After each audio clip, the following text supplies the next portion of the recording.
ನನ್ನ ಹೆಸರು ನಾಗಪ್ಪಾಚಾರ್ಯರು. ನನ್ನ ತಂದೆ ಹೆಸರು ಸೀನಾಚಾರ್ಯರು. ನಾನು ಮಾರಿಕಾಂಬಾ ದೇವಸ್ಥಾನ ಧರ್ಮದರ್ಶಿನೂ ಹೌದು. ಜಾತ್ರೆ ಸಾರುವಾಗ ಮೊದಲೇ ಮರವನ್ನು 1 ತಿಂಗಳು 2 ತಿಂಗಳಿಂದ ಮೊದಲು ಹುಡುಕಿ ಇಟ್ಕೊಂಡಿರ್ತೀವಿ. 17ನೇ ತಾರೀಕು ಮಂಗಳವಾರ ಮಾರಿ ಸಾರ್ತಾರೆ. ಮಾರಿ ಸಾರೋದಂದರೆ ಮಧ್ಯಾಹ್ನ 2 ಗಂಟೆಗೆ ದರ್ಶನದಿಂದ ನಮಗೆ ಮರ ಕಡಿಲಿಕ್ಕೆ ಪ್ರಸಾದವನ್ನು ಕೊಟ್ಟು ಅವತ್ತು ಕಳಿಸ್ತಾರೆ.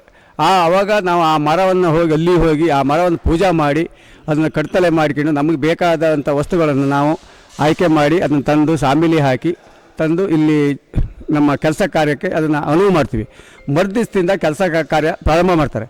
ಆವಾಗ ಒಂದು 4-5 ಜನ ಡೈಲಿ ಕೆಲಸ ಮಾಡ್ತಾರೆ. ವಿಗ್ರಹ ಕೆತ್ತನೆಗಳನ್ನ ಮಾಡೋರು ಕೆಲಸ ಮಾಡೇ ಮಾಡ್ತಾರೆ.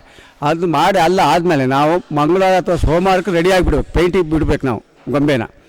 ಪೇಂಟಿಗೆ ಬಿಟ್ಟ ಮೇಲೆ ಅವರು ಪೇಂಟ್ ಮಾಡಿ ನಮ್ಮ ಮಂಗಳವಾರ ಸಾಧಾರಣ 4 ಗಂಟೆ ಮೇಲೆ ನಾವು ಸ್ಟೇಜಿಗೆ ಕೂರಿಸ್ತೀವಿ.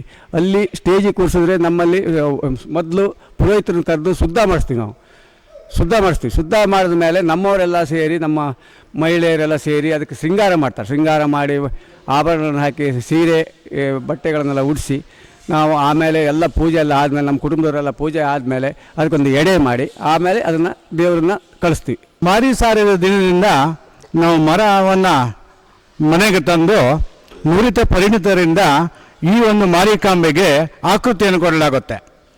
ವಾರದ ಕೊನೆಯಲ್ಲಿ ಅಂದರೆ ಮಂಗಳವಾರದ ಸಂಜೆಯ ಹೊತ್ತಿಗೆ ಪೂರ್ಣಗೊಳ್ಳುತ್ತೆ. ಆ ದಿನ ನಮ್ಮ ಮನೆಯಲ್ಲಿ ನಮ್ಮ ಕುಟುಂಬಸ್ಥರು ಅಂದರೆ ದಿವಂಗತ ಮಂಜಾಚಾರ್ಯ ಕುಟುಂಬಸ್ಥರು ಎಲ್ಲರೂ ಸೇರಿಕೊಂಡು ಮಾರಿಕಾಂಬೆಗೆ ಅಲಂಕಾರವನ್ನು ನೆರವೇರಿಸ್ಕೊಳ್ತೇವೆ. ದೇವಸ್ಥಾನದಿಂದ ಮೆರವಣಿಗೆಯ ಮೂಲಕ ಆ ಭಂಡಾರ ಬರುತ್ತೆ. ಆ ಭಂಡಾರವನ್ನು ನಾವು ಸ್ವೀಕಾರ ಮಾಡಿ ಆ ದೇವಿಗೆ ಎಲ್ಲ ಬಂಗಾರ ಉಡುಗೆ ತೊಡುಗೆಗಳನ್ನೆಲ್ಲ ಅಲಂಕಾರ ಮಾಡಿದ ನಂತರವನ್ನು ನೈವೇದ್ಯಕ್ಕೆ ಅಣಿ ಮಾಡಿಕೊಡ್ತೇವೆ. ಈ ನೈವೇದ್ಯದಲ್ಲಿ ಸಿಹಿ ಅಡಿಗೆಯ ನೈವೇದ್ಯವನ್ನು ನಾವು ಮಾಡುವಂಥ ಇತ್ತೀಚಿನ ಪರಂಪರೆ ಇದೆ. ಹಿಂದೆ ಅದಕ್ಕೆ ಬಲಿ ಕೊಡುವಂಥ ವ್ಯವಸ್ಥೆ ಇತ್ತು. ಆದರೆ ಕಾರಣಾಂತರದಿಂದ ಇಲ್ಲಿಯ ಬಲಿ ಕೊಡುವ ವ್ಯವಸ್ಥೆ ಈಗ ಅಂತ್ಯಗೊಂಡಿದೆ. ಹಾಗಾಗಿ ಸಿಹಿ ಅಡಿಗೆಯ ನೈವೇದ್ಯ ನಂತರ ಮೆರವಣಿಗೆಯ ಮೂಲಕ ನಮ್ಮ ತಾಯಿಯನ್ನು ಇಲ್ಲಿಂದ ಬೀಳ್ಕೊಡುಗೆ ಮಾಡಲಾಗುತ್ತೆ.